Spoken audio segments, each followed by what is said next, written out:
Parte 7. Su reflejo en mi espejo. Nota de la autora, dedicado al que me llamaba cachorra cuando niña y a su grupo, quienes me despertaron del letargo ocasionado por la familia de dinero y el trabajo o conjuro cabalista que compraron llamado La Principal, y quienes me adiestraron de niña con todo tipo de defensas contra las guerras psicotrónicas a través de los pactos y decretos ancestrales. Miraba la luna y lloraba sin parar. Se alegraba de estar sola. Hace años que no lo veía o sentía. Odiaba la sensación que sentía, ese dolor tan grande que le partía el corazón. Experiencias como esa en lo sobrenatural no las tenía de niña. Al verse en el espejo no vio su reflejo, sino el de él. La última vez que lo vio en su cuerpo físico fue en la playa, le sonrió pero no se acercó, su cuerpo se paralizó. No pudo moverse hasta que él desapareció del lugar. Él había optado por la hechicería, ella por Jesucristo, además su nivel económico era malo y su familia la veía como una especie de zángano o parásito, jamás la aceptarían. Habían pasado más de 20 años, no entendía por qué lo sentía de esa forma. Sabía que codiciaban los grados espirituales de seres como ella, debían aceptarla por lo que era y no por lo que tenía en el plano espiritual, razón por la que había ocultado todo lo de ella. Fue rechazada por lo económico por ellos y no había vuelta atrás.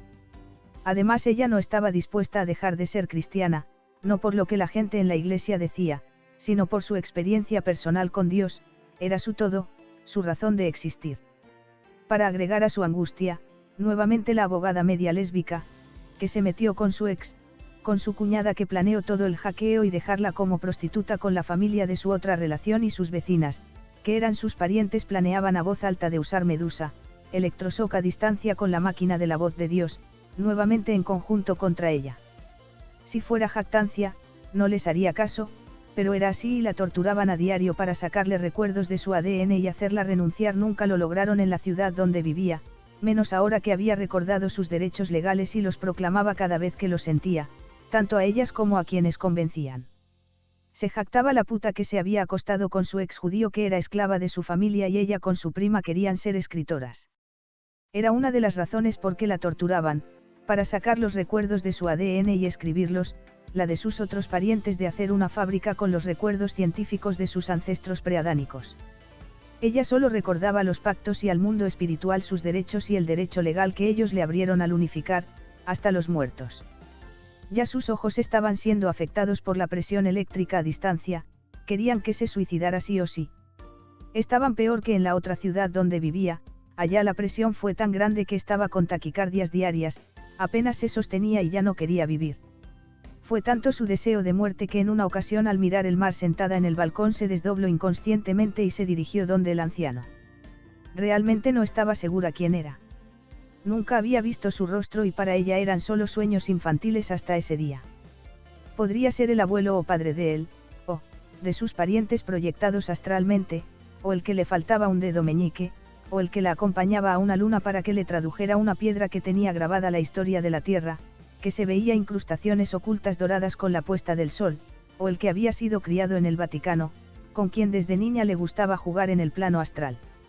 La soledad de ambos les atraía como imán, o el joven inmortal que a veces se encontraban observando la historia por medio de los vértices de tiempo. Él le decía que había comido del fruto del árbol de la vida, que era inmortal y el que se rebeló le tentó con irse del lugar santo y desde ahí vagaba por la tierra. Le recordaba su sueño de niña. Fue a despedirse, pero lo encontró en una conferencia y entró en medio de su discurso en el anfiteatro. Vio cambiar de color su vestimenta y la de la mitad del lugar.